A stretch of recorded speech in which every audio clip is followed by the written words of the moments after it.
Good evening. I'm Dick Meserve, the president of the Carnegie Institution, and I'd like to welcome you all to a Capital Science Evening.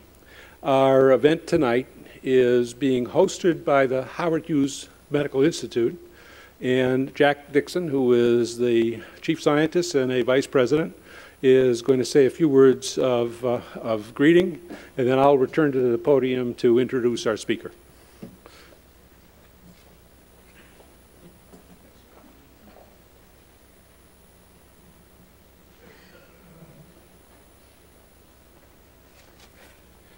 Thank you, Richard. It's a delight to be here this evening. You know, the 20th century will certainly be remembered for a number of important biomedical discoveries, things like antibiotics, life-saving medications, genetic code, cloning, organ transplants, etc., etc. And the Howard Hughes Institute has really been around for about half of this century. It was founded in 1953 by the aviator industrialist Howard Hughes with the primary purpose, he wrote this letter I think at age 19, with the primary purpose of the Institute to promote human knowledge within the field of basic science, principally in the field of medical research and medical education for the benefit of humanity. You know, I'd love to write a letter like that when I was 19 years old, okay? It obviously pointed to an extraordinary individual. Our focus at the Howard Hughes Medical Institute for the last 50 years has been to identify highly creative scientists and to give them the freedom and the resources that they need to tackle some of the most challenging questions in biomedical science. And Dianne Newman is one of our distinguished investigators who carries out her research, as you will hear, at Caltech, in one of 72 institutions where we have other Howard Hughes investigators located carrying out their work. As you might imagine, science has changed a lot in the last 50 years, and Dianne is really exemplary of that wide range of biological science that the Hughes now supports. So we're delighted to be part of this evening festivities, and I am looking forward to hearing Dianne's talk. Thank you very much.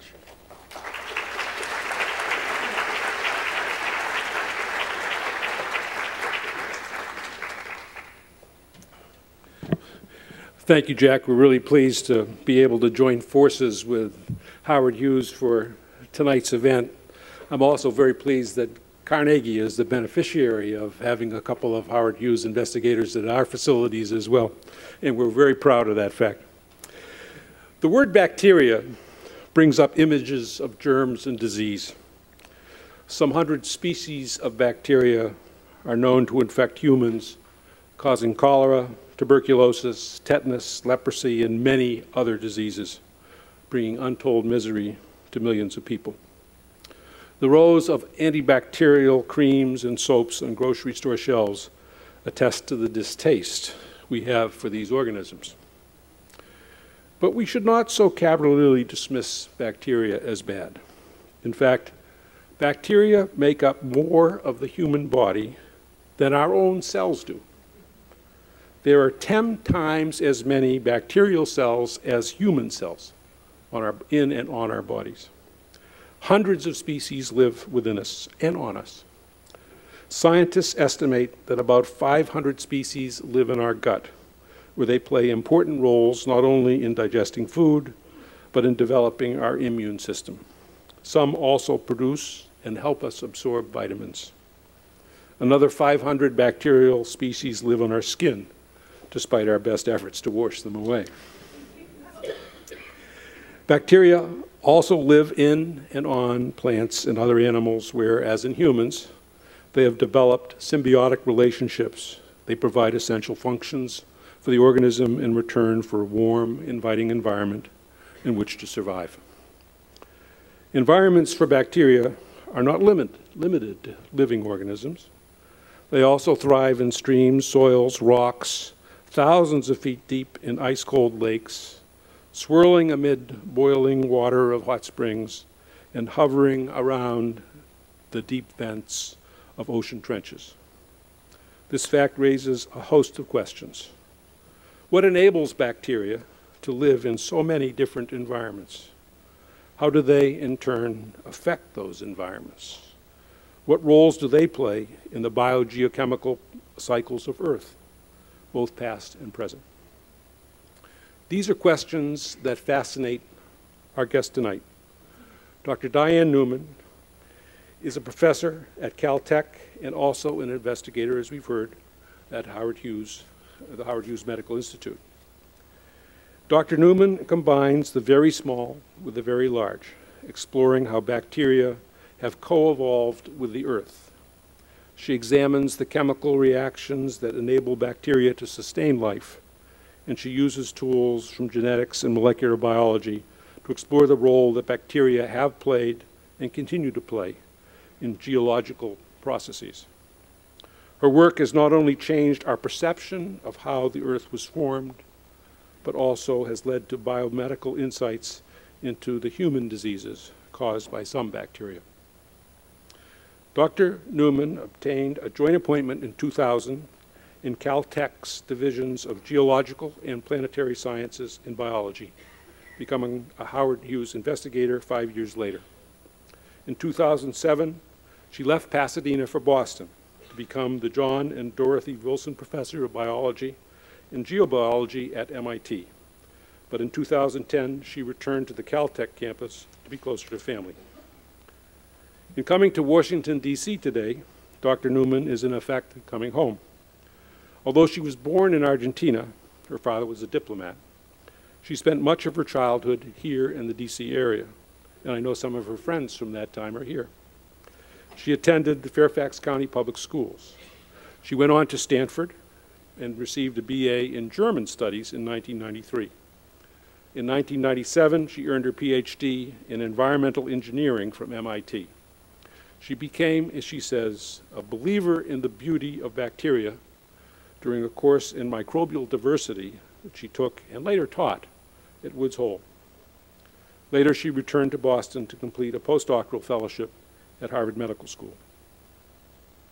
Among Dr. Newman's many awards are a 2002 Young Investigator Award from the Office of Naval Research, a David and Lucille Packard Fellowship in Science and Engineering, the 2008 American Society for Microbiology Eli Lilly and Company Research Award, and fellowship in the American Academy of Microbiology. She is the co-author of a geomicrobiology textbook and of numerous journal articles. One of her most recent papers, which provided evidence of the role of molecular oxygen in microbial life hundreds of millions of years before oxygen was present in the atmosphere, was recently selected to receive a 2011 Cosarelli Prize from the editors of the Proceedings of the National Academy of Sciences. Please join me in giving a warm welcome to Dr. Dianne Newman.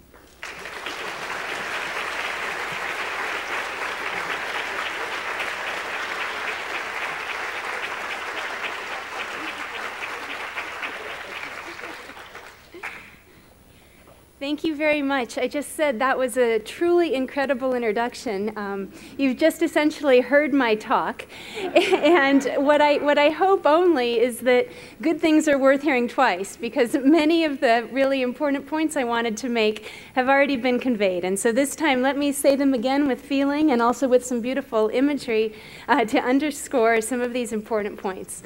As was said, I grew up in Northern Virginia, and so I really am coming home. And before I go into the details of my talk, I'd like to just dedicate this to my mom and some very dear old friends of mine who have nurtured my interest in science throughout my life, have enabled it in so many ways that I appreciate, and have been eagerly listening to me tell them about how beautiful bacteria are for now over 2 decades. And so it's really quite wonderful to be able to give this talk to the general public with them also present in the room. All right, so what you're looking at here on this first slide is, I think, an example of why bacteria are beautiful. And this is a microscopic image taken on just a simple light microscope of autofluorescent cyanobacterial filaments that derive from hypersaline mats in Baja California. Now, as you heard, this isn't what people typically associate with bacteria, these lovely, almost pearl-like necklace structures. Rather, when you go to the grocery store, you're always seeing messages like this, which I take great offense to. And hopefully, by the end of this talk, you will as well. So something to note, actually, is it's very frustrating when you go to the market because it's almost impossible to buy soap these days that don't have these antibacterial products in them. And yet, there is no scientific evidence for them giving any more power than a regular old-fashioned bar of soap from the perspective of being able to do the job and clean your hands and help you be hygienic. And so after you leave here today, please do your best. Don't buy these products because they actually do contribute unintentionally, of course, to the spread of antibiotic resistance. So there are two primary fallacies that I want to try to tear down tonight. The first, of course, is that bacteria are simply germs. And the second, more insidious fallacy is that bacteria are simple or boring. And of course, neither of these things are absolutely true.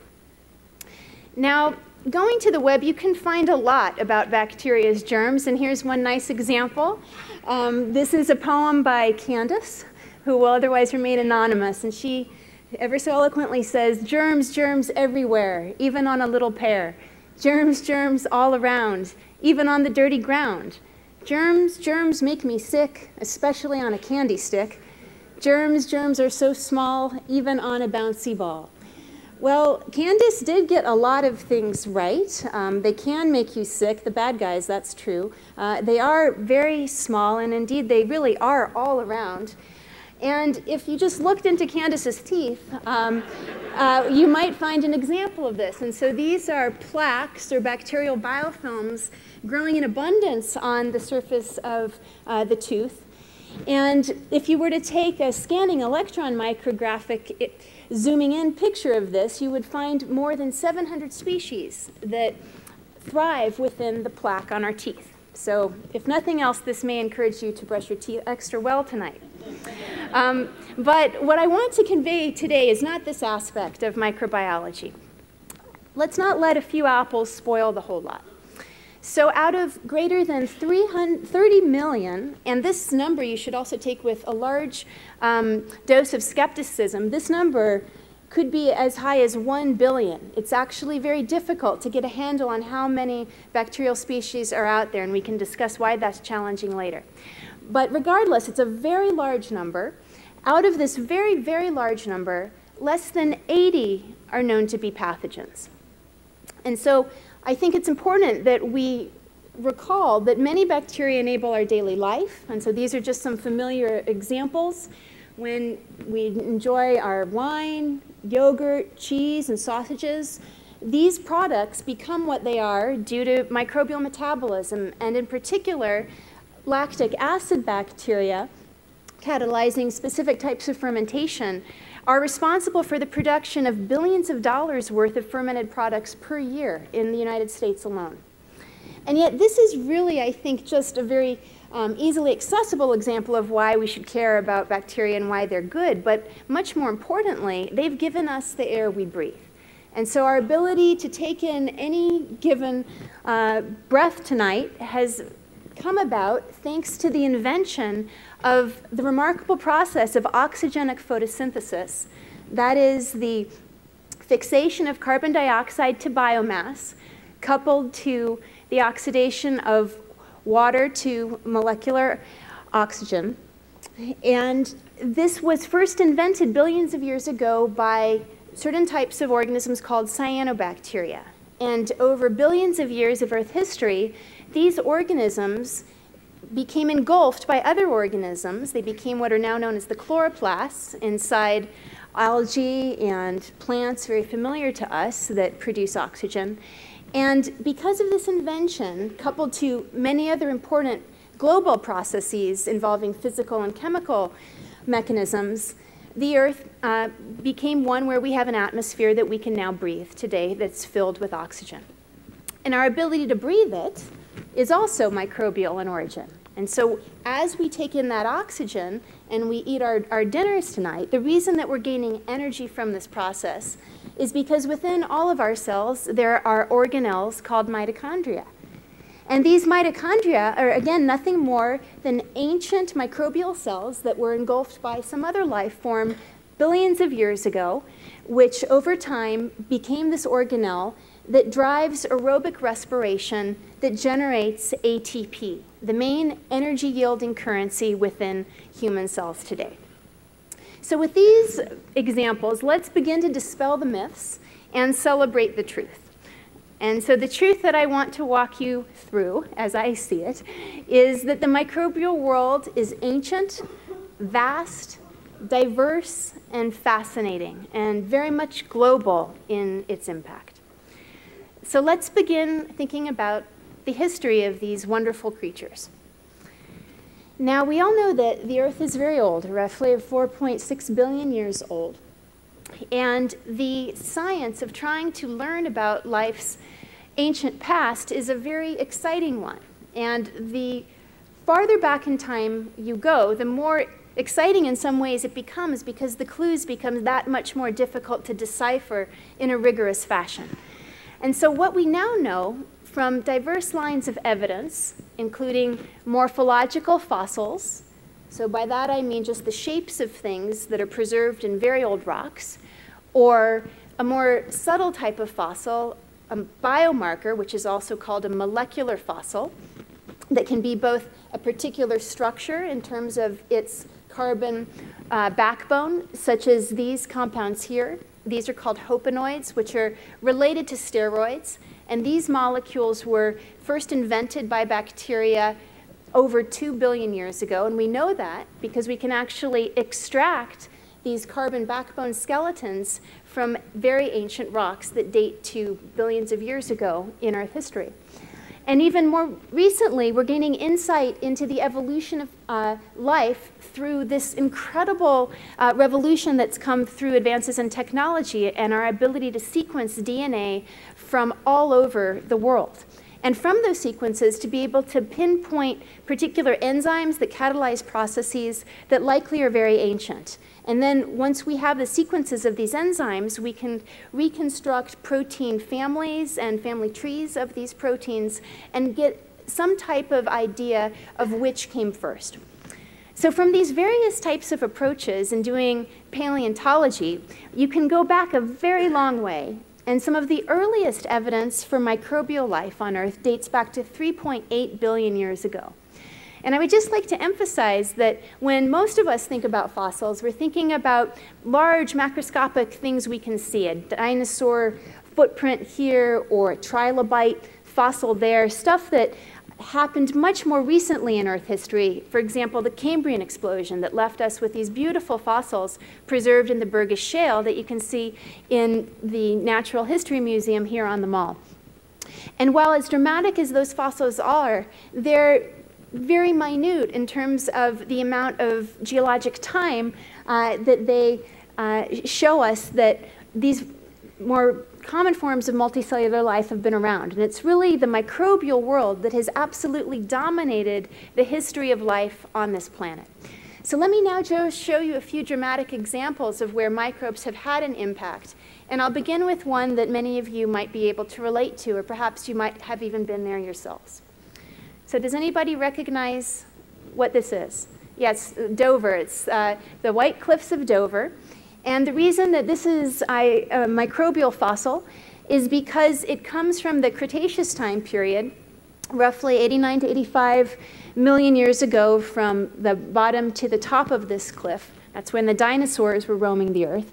And in those ancient seas, beautiful marine diatoms known as coccolithophores were abundant. And these are just phenomenal organisms, photosynthetic organisms, that also have these incredible properties of biomineralization, where they direct the deposition of calcite, these calcium carbonate frustules that you can see here in these beautiful symmetric patterns. Now, over time, all of this calcium carbonate accreted, forming these chalky cliffs, and you can go there and scratch through them and actually see fossils of life long ago. But that's really not that long ago when you're thinking about the history of the Earth. That's almost close to zero. And so as we step back further in time, some examples of morphological fossils that date the microbial world very far back are those shown here. Does anybody know what this is? Do I hear stromatolite? If you said stromatolite, you got it right. So stromatolites are domal structures that are actually found in ancient sedimentary rocks from every eon you can imagine. The oldest ones date to 3.4 billion years ago. But these pictures that I'm showing you here are actually from a deposit in South Africa that's 3 billion years old. Now, why are they microbial? How do we know this? There's actually better and better criteria emerging that allow us to distinguish the sedimentology in a way that is enabling us to be more exact about whether these features are abiotic or biological in nature.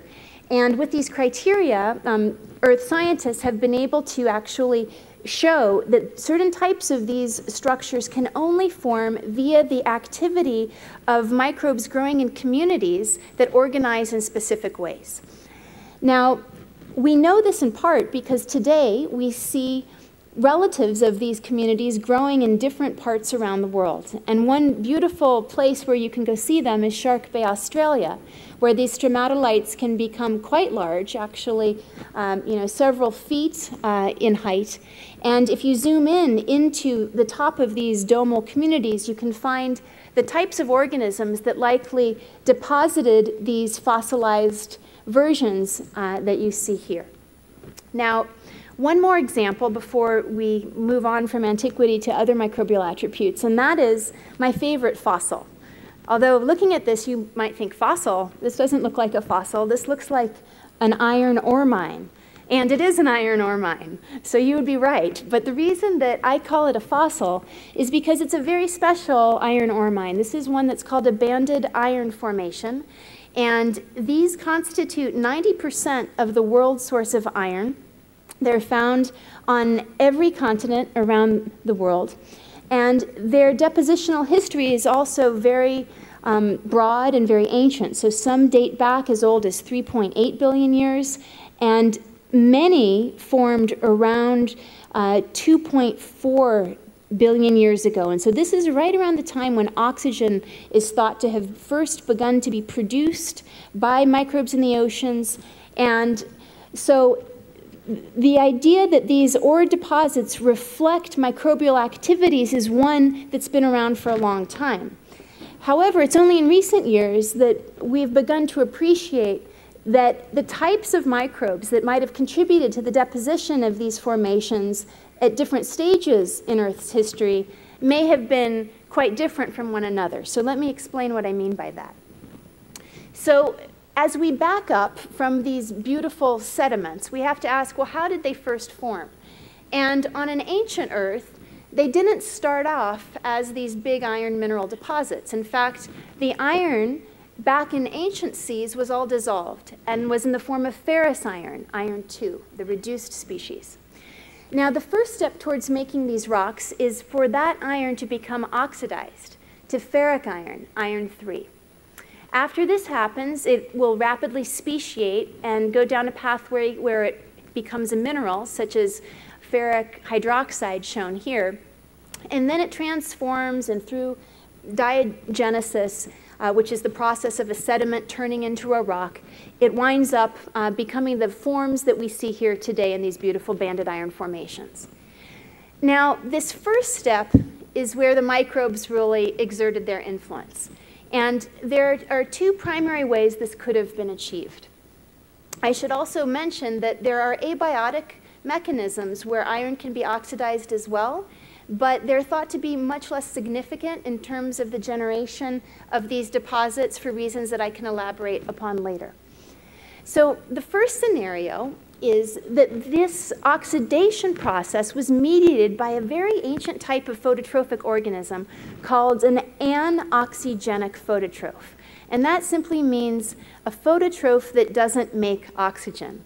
And so instead of using water as an electron donor in photosynthesis, these organisms can use ferrous iron directly.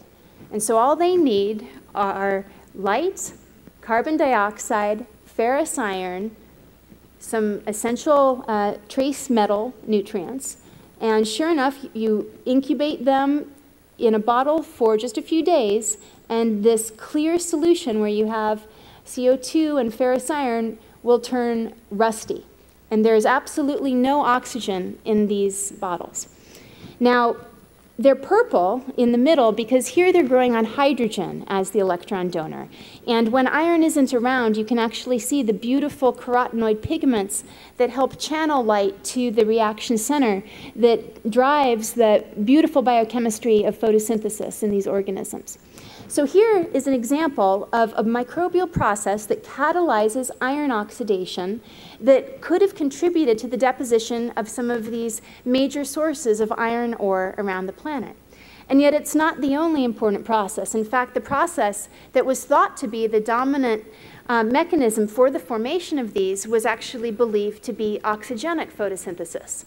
And for a very long time, and even today, if you look at an Earth history textbook, you can read that banded iron formations are examples of the rise of oxygen because people assume that iron was only oxidized once molecular oxygen came on the scene.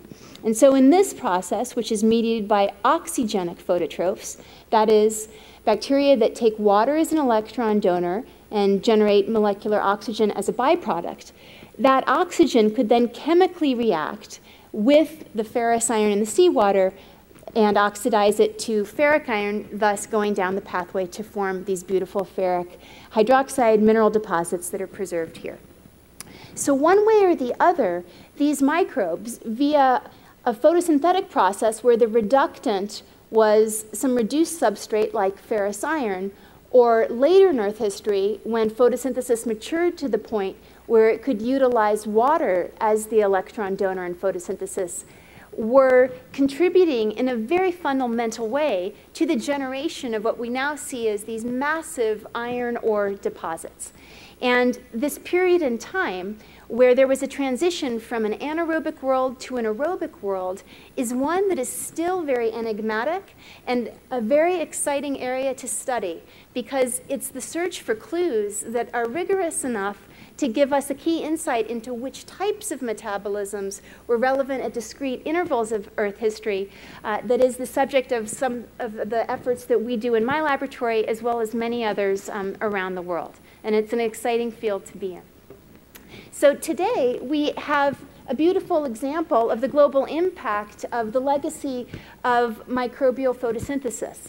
And so what you're looking at here is a composite from NASA satellites that are showing you the profiles of chlorophyll in the global oceans. And the brighter the color here, from green and in some spots it goes all the way up to yellow and red, is where there's a real intense bloom of chlorophyll that is coming from the marine phytoplankton living in these parts of the world's oceans.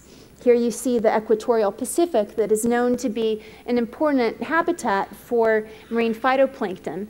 And half of the world's oxygen is made by these organisms. And so while we often think about deforestation of the Amazon in the context of how that will affect the world's budgets of carbon and oxygen, it's also very important to be mindful of the microorganisms in the oceans because they contribute every bit as much.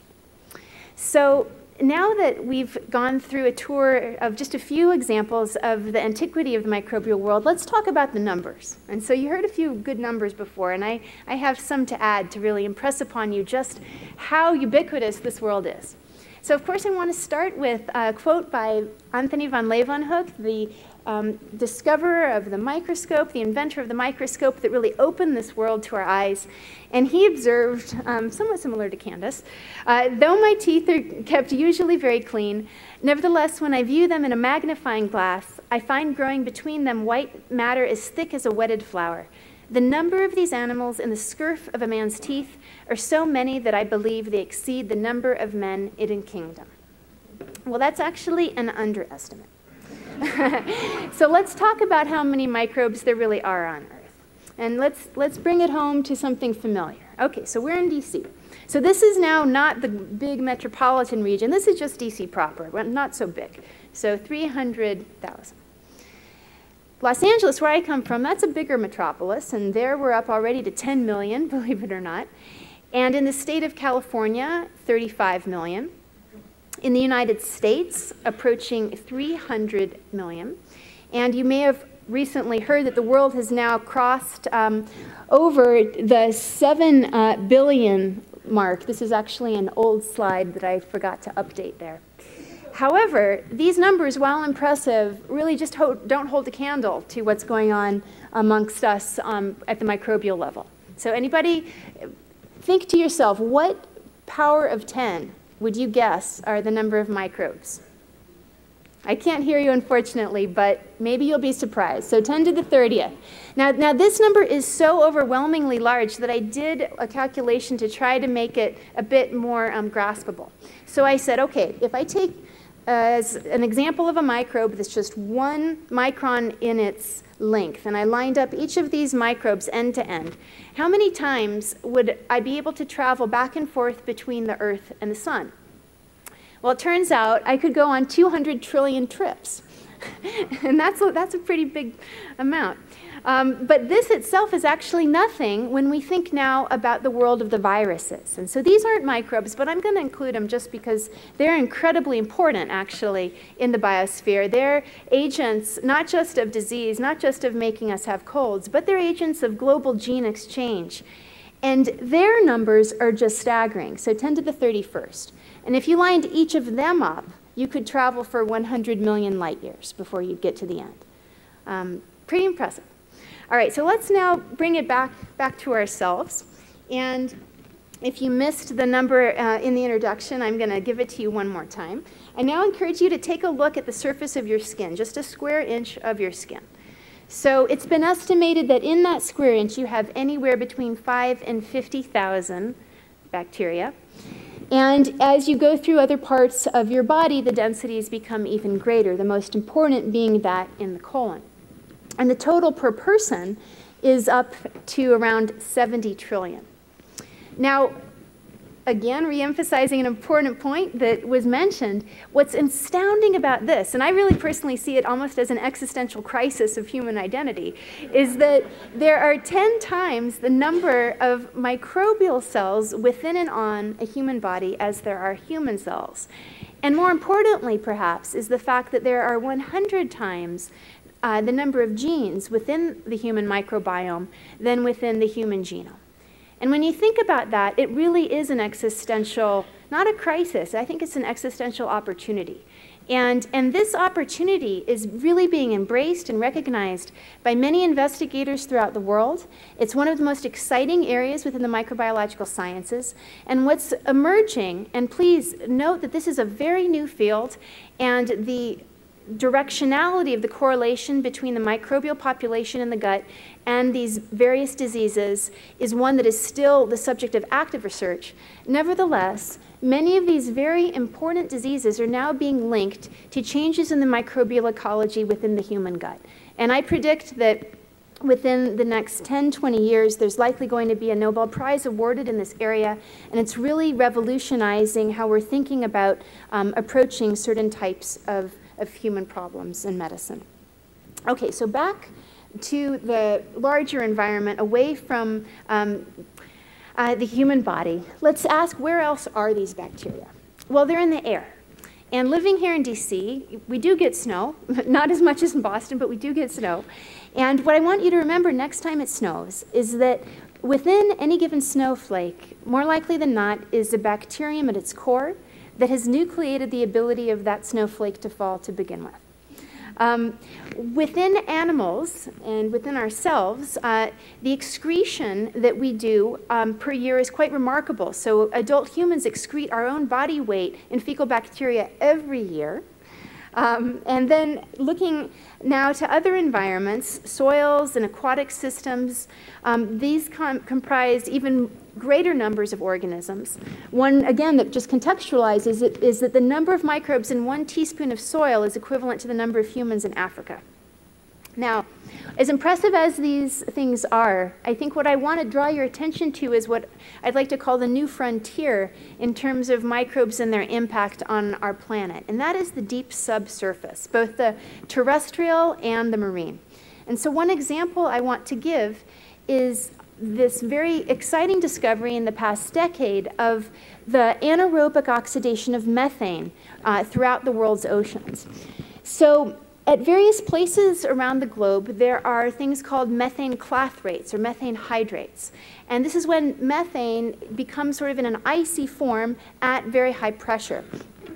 And it could be released, and if that methane were released and entered our atmosphere, it would absolutely affect global climate in a profound way. But so far, that hasn't happened. And one reason for this that helps keep it where it is that around these seeps on the ocean floor lie communities, consortia of bacteria that under anaerobic conditions are oxidizing that methane. And they couple the oxidation of methane to the reduction of sulfate, for example. So sulfate is an anion that's very enriched in seawater, and there are different groups of bacteria and archaea, a different type of microbe that I'll show you in just a moment, that work together to make this process go.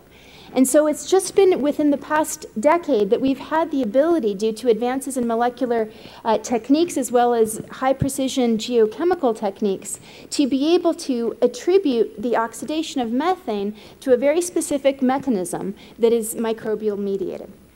All right, so now let's segue into the final portion of the talk and discuss other ways that this microbial world is diverse and fascinating. And so I'd like to begin this discussion by talking about family trees. And another way of saying family tree is to use the word phylogeny, phylogenetic. And so you may, in your homes, have a family tree of how you're related to your ancestors. Well, if you were to do this for all of life on Earth, what you would see is that there are 3 primary branches: the bacteria, the archaea, and the eukarya. Now, in textbooks today, fortunately this is now becoming part of most textbooks, but it used to be, back when I was in high school, there were different types of family trees. And in those family trees, the Monera, that is the microbial world, was really at the base. And what was emphasized were the animals and the plants at the top. And yet now we know that as splendid as those groups are, the animals and plants and the relatives occupy only this tiny fraction of the tree of life. And the entire remainder of this world is all microbial. So microbes are more than just bacteria. Now, I'm a big lover of the bacteria. I also want to give credit where credit is due to the archaea and the eukarya, both of which are domains of life that harbor fascinating microorganisms that are contributing to our world, as I just showed you with this example of anaerobic methane oxidation, in very important ways. But from my bacterial branch, I'd like to just show you where we can root the evolution of the chloroplast and the mitochondrion. These stem from different branches within the bacterial domain of life, and their evolution indeed is extremely ancient, as I discussed. Now, the morphology of bacteria is something that I want to spend a little time on, because this is where people are under the impression that bacteria are simple. So they're just a rod or a coccus. How exciting can that be? And that's really very far from the truth. And so here are some nice examples of just how fascinating morphologically bacteria are. So let's start with this one. So this is one of my favorite bacteria. It's called Thiomargarita namibiensis. And that means the sulfur pearl of Namibia. And it was isolated from the sediments off of the skeleton coast, famous for its skeletons because ancient mariners had a hard time passing those waters.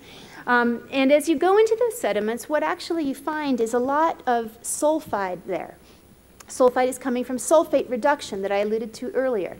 And that sulfide for these organisms is giving them a source of energy.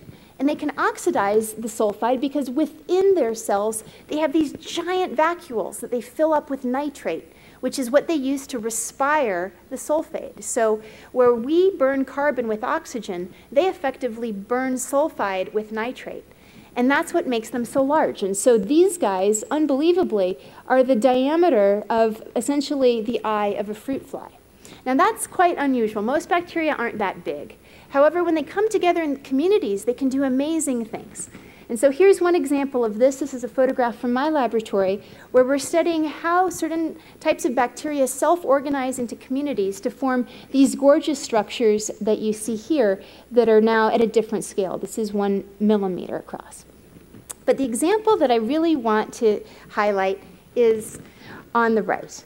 And this is of an organism that is renowned because, well, I think it was back in 1996, Bill Clinton called a press conference here in DC announcing that these particles that you see inside this organism, these are particles of magnetite, might be vestiges of ancient life on Mars. And this caused a real excitement for good reason. If these were fossils of ancient microbial life on Mars, that would have been pretty cool. But I would contend that most scientists today no longer believe that this is an unambiguous biosignature. And one of the reasons for that is that we've come to understand their cell biology very well. And one of the key things that these bacteria do is put these pieces of magnetite in chains. And so let me show you now a movie of how they do this.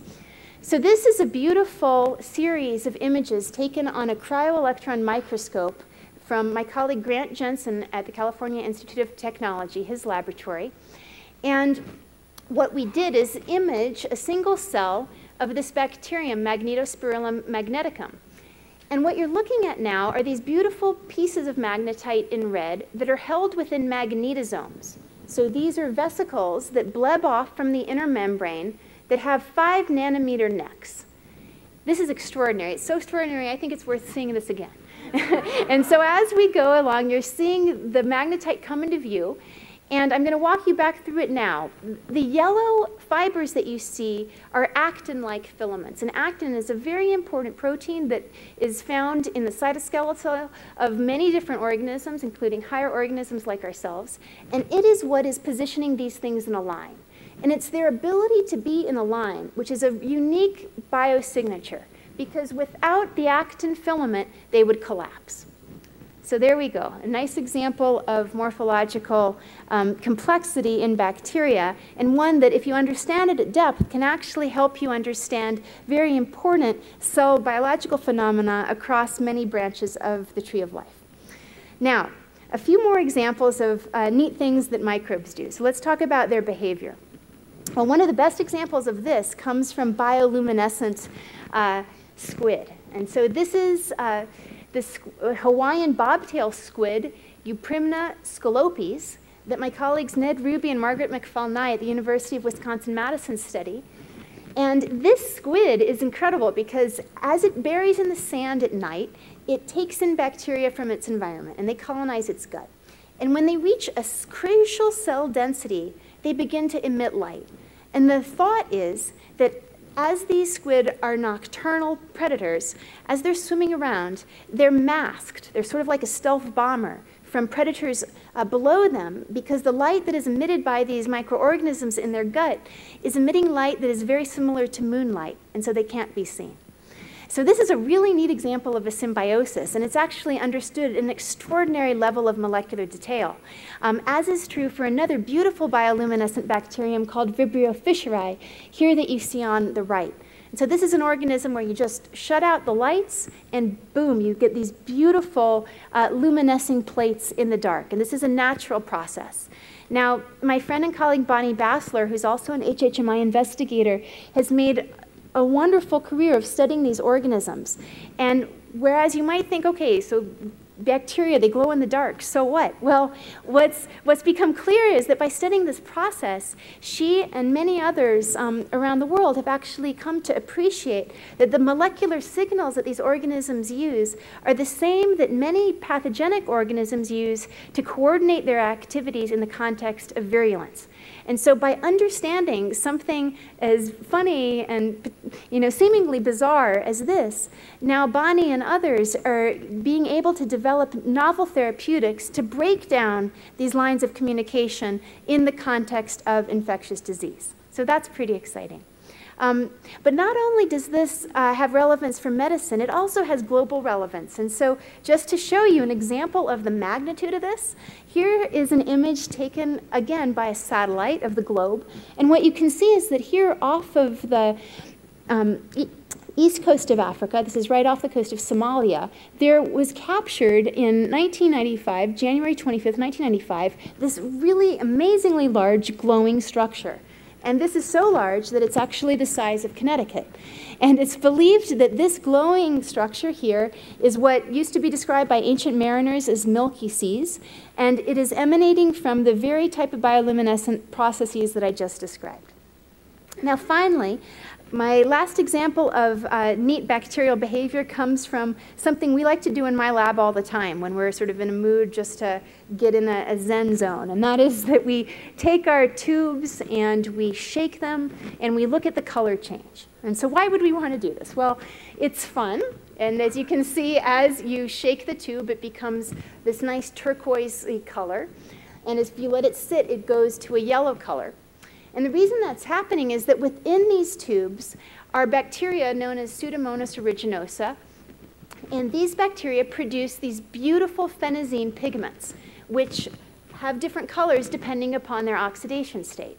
So when they get aerated, they turn blue. And when they are allowed to sit, bacteria take them up and reduce them. By reduction, I mean they transfer 2 electrons to them, and that changes their spectral properties. Now, it's not only fun to see them going back and forth and doing this, but their ability to take these molecules and recycle them, we now have very strong evidence, underpins their ability to survive in the context of infections within the body, which amazingly enough, even though many of the areas where Pseudomonas infects are ones you'd think would have a lot of oxygen, for example, the lungs of individuals with cystic fibrosis, when you look at the microscopic scale and make measurements of how much oxygen is actually there, they're very anaerobic. And so it's under these conditions that the ability for these pigments to cycle electrons is really essential to sustaining their physiological properties that allow them to survive. All right.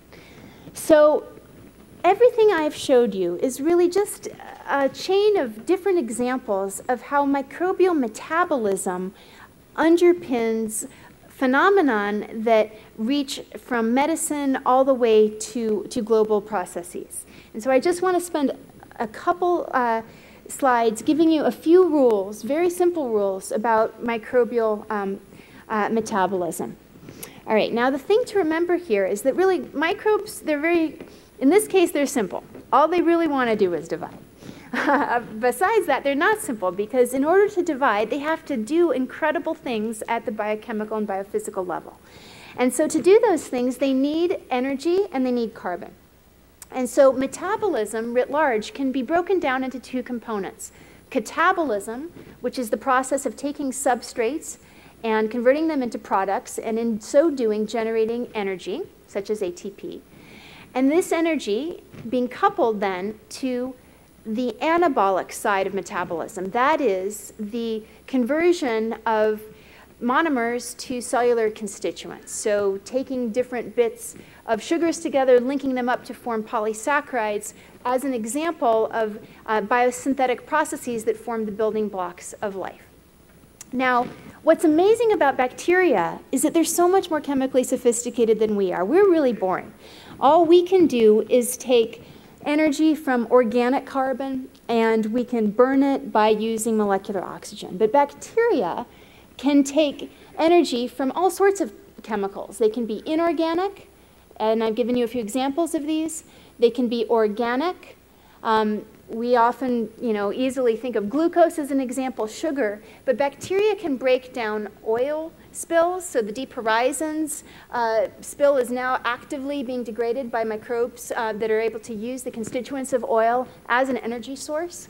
And in addition to these chemicals, they're also able to access even more chemicals in some cases by an additional boost of energy from the sun. So that's photosynthesis. Now, carbon in the microbial world can come, as we get it, both from organic carbon or from inorganic carbon, so CO2. So that's what plants do. Yet, while there are, of course, rules that constrain the ability of bacteria to couple any given set of things together in a reaction to yield energy, nonetheless, these limits are mind-boggling, both in terms of thermodynamics and in terms of other constraints, both physical and chemical, that they're able to surmount for their metabolism. So just to now wind this lecture down, I want to lead you through a few of my favorite examples of this.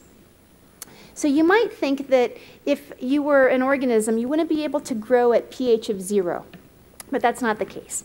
In fact, you find microbes growing at these extremely low pHs all over the world, and one beautiful place where this happens is in Chile. This is a photograph of the Andina copper mine, where organisms within these bioleaching piles that you see here are responsible for allowing the Chileans to harvest copper and other precious metals from these ores, because the microbes are essentially eating the minerals that trap these trace metals within them, releasing them into a fluid that they can then extract and concentrate for biotechnological purposes. Now, at the other extreme of pH, you can go very high. And so going back to now my new home state, California, you may have seen images of Mono Lake. Mono Lake is an extraordinary environment on Earth. You have these great tufa towers, calcium carbonate structures coming out from the lake because the pH is so high it favors their formation. And it's now known that within this weird lake environment are alkalophiles, that is bacteria that like to grow at high pH, that are respiring arsenic, something very toxic, and yet they are respiring it in the same way that we respire oxygen. And in so doing, it has been estimated that they're responsible for the turnover of 14% of the carbon in this habitat. Now, besides pH, other extremes microbes are able to surmount include salt. And so the best environment on Earth for this example is the Dead Sea in Israel, where there's 28% salt. And within the Dead Sea, you can isolate archaeal microbes, archaea, such as halophiles, that means lovers of salt, that have special purple pigments within their membranes that help them capture energy in such a way that gives them an advantage to growing in such a stressful, high saline environment. And so the next time you fly across the United States, if you happen to go over Salt Lake City, look down. The reason that you're seeing all of the purple color around those salt flats is because of archaea such as these. Now, let's think about pressure. Microbes are able to survive at extraordinary pressures, and these organisms are called barophiles. So here you see black smokers at the bottom of different trenches along the ocean's floors spewing black particles into the water. Well, these particles are black because they're comprised, well, of many different things, but amongst their primary constituents are sulfide minerals, such as ferrous sulfides that are black. And the bacteria that live in the vicinity of these smokers are very good at using sulfide, as I was telling you with that example of Thiomargarita, as an electron donor, as a food source. And the bacteria that can take this sulfide then enable the growth of abundant life in these vents. And they do this symbiotically by sustaining the growth of higher organisms. When you cut them open, you see within them are these sulfide oxidizing bacteria that are providing them much of the carbon these higher organisms need to grow. So now going down to another extreme in Antarctica, the cold. Amazingly, even though you wouldn't think this is a high nutrient environment, you can find bacteria growing in the rocky sediment. These are called endolithic organisms. This green is a layer of cyanobacteria. These are psychrophiles, bacteria that are well adapted to cold climates, and many of the nutrients they get are from aeolian dust that's coming from Argentina, Chile, New Zealand, blown into Antarctica across the continents. Finally, another example of an extreme is high temperature. And here you see a beautiful case at Yellowstone with a geyser spewing out. But it's from these high temperature environments that much of the advances in the past several decades has sprung from. And that is because organisms such as Thermus aquaticus were isolated, whose enzymes like Taq polymerase enabled PCR to evolve and become something that is commonplace even in high schools. Like, I know there are some students here from Thomas Jefferson High School for Science and Technology. You guys might be using Taq polymerase in your PCR reaction in your labs, and it was isolated from organisms growing here at Yellowstone. Going to a more familiar environment, the soil. Organisms have been isolated from these habitats that have given us some of the most important pharmaceuticals we have.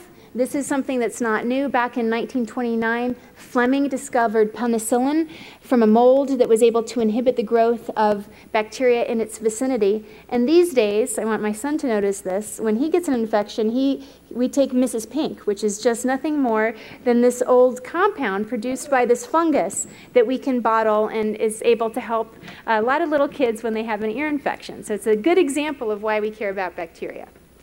On a larger scale, I'm now winding up with my final two examples.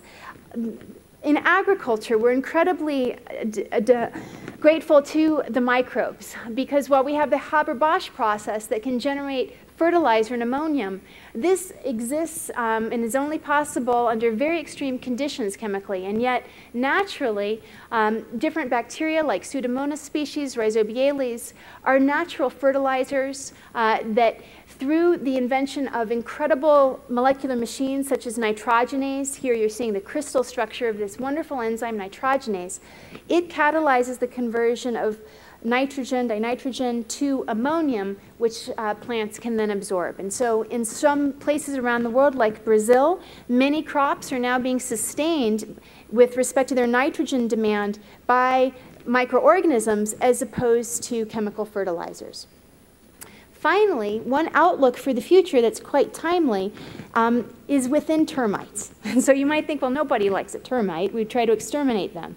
And while that's true from one perspective, from a very different perspective, if you take the hindgut, so the gut of these bacteria, and you stretch it out, what you find is an ecosystem in a microliter that may contain within it much of the secrets we need in order to access lignocellulose as a fuel.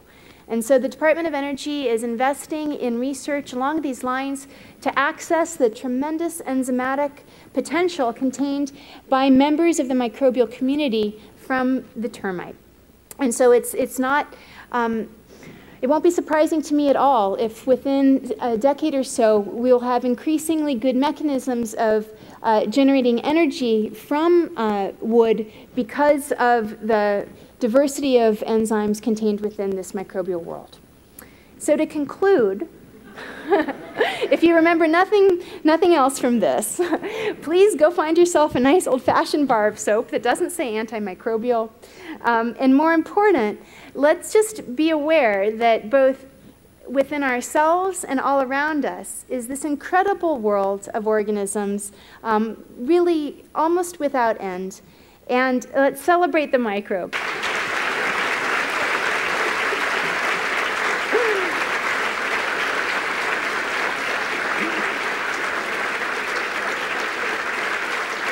That was perfect. It was exactly right. Well, we've had the benefit of a terrific lecture. And there is an opportunity, we have some time for some questions. And there are microphones in either aisle, and I'll invite those with questions to come to them. Please, I see a gentleman at the microphone here. Yeah, about the Mono Lake thing and arsenic.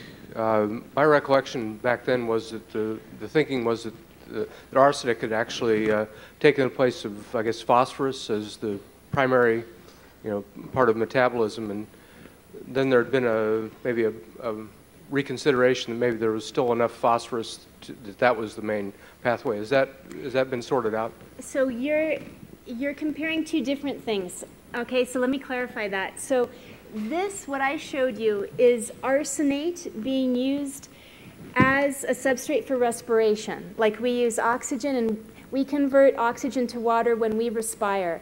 Bacteria can convert arsenate to arsenite when they respire. They can also convert ferric iron to ferrous iron. You know, manganese 4 to manganese 2, uranium 6 to uranium 4, sulfate to sulfite. There are many such things that microbes can use as an electron acceptor in respiration. There's no question that bacteria can use arsenate as an electron acceptor for respiration. Now that's a very different thing from what I believe you're thinking about, and that is using arsenic within DNA as a substitute for phosphate. And that is highly controversial. And I personally don't think that there is good evidence to support that as of yet. And so that's a separate area. Please. Could you give us a handle on the reproduction rates of some of the various extremophiles? Oh, okay. Well, I would say that it spans many different rates. And so some of them can multiply as quickly as E. coli, if you grow them under the right conditions, and that's dividing every 20 minutes. Now, if E. coli or any extremophile, any organism divided every 20 minutes, it would take over the mass of the Earth in about 2 days. And so clearly that's not happening for any organism. And so some of these extremophiles are growing extremely slowly.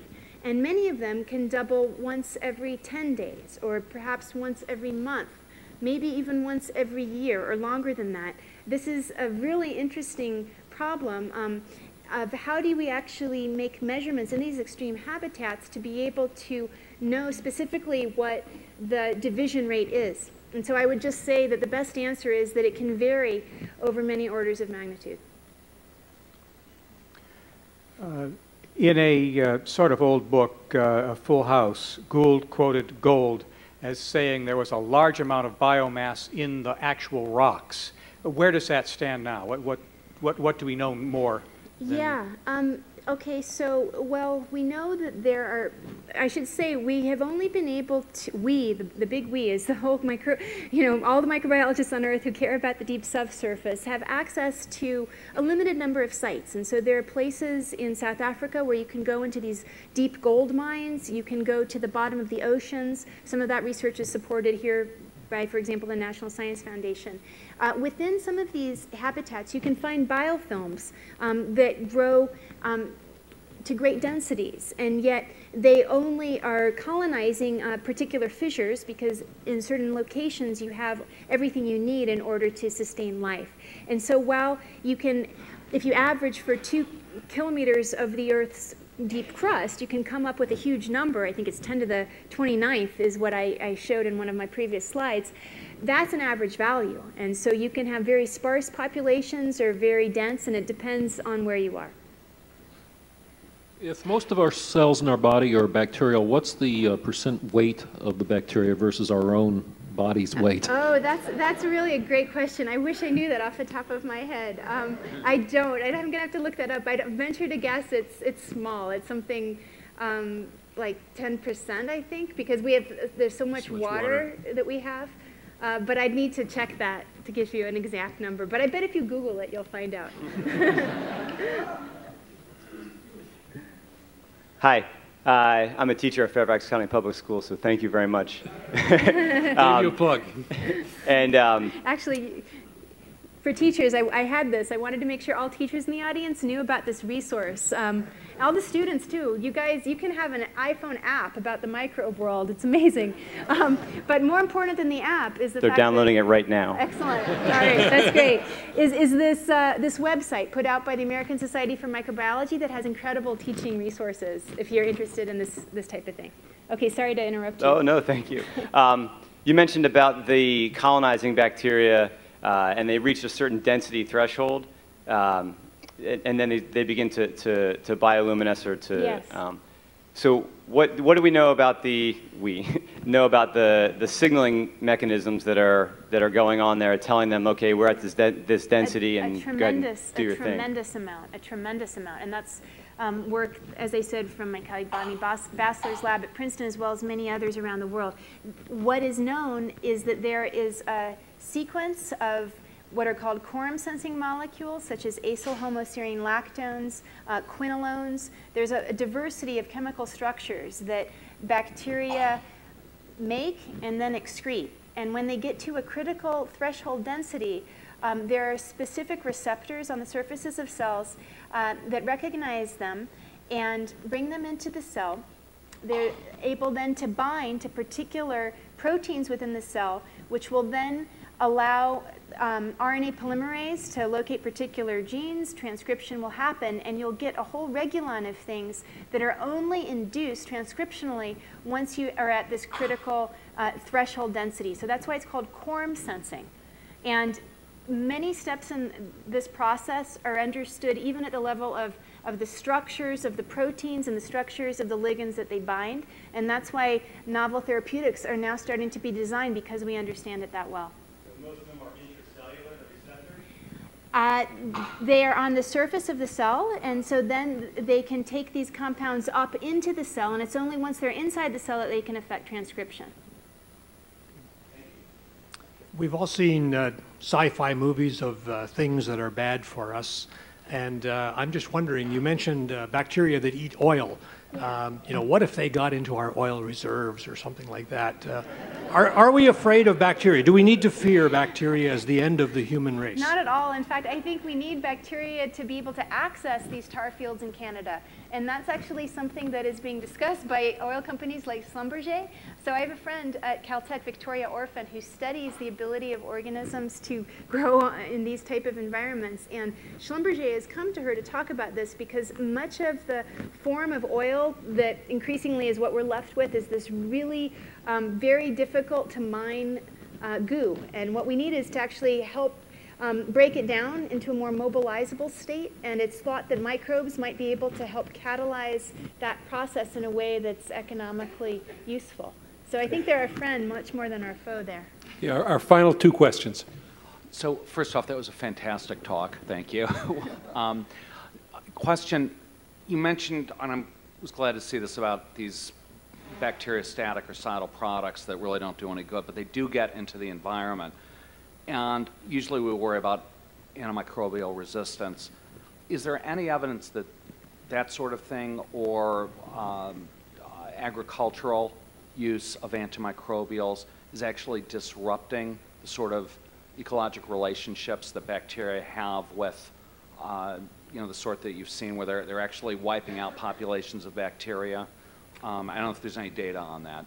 That's a great question, and I'm hesitant to answer because I haven't mined that literature in recent years. My guess is that there may be some studies that have directly addressed that, and I'd be more than happy to help do a search to find recent studies that speak to that. I wouldn't be surprised.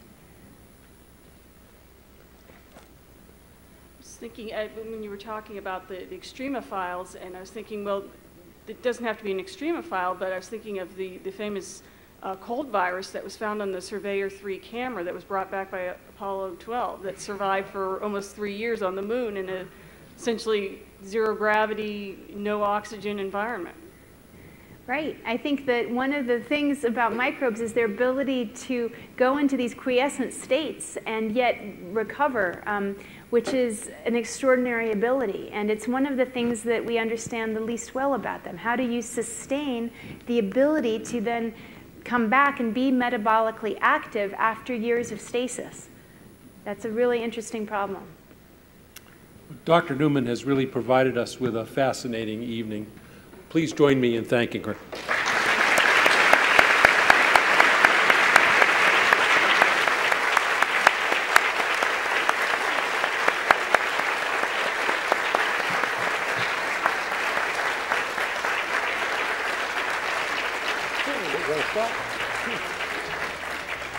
Thank you all for joining us. We're now adjourned. That was terrific. That was perfect.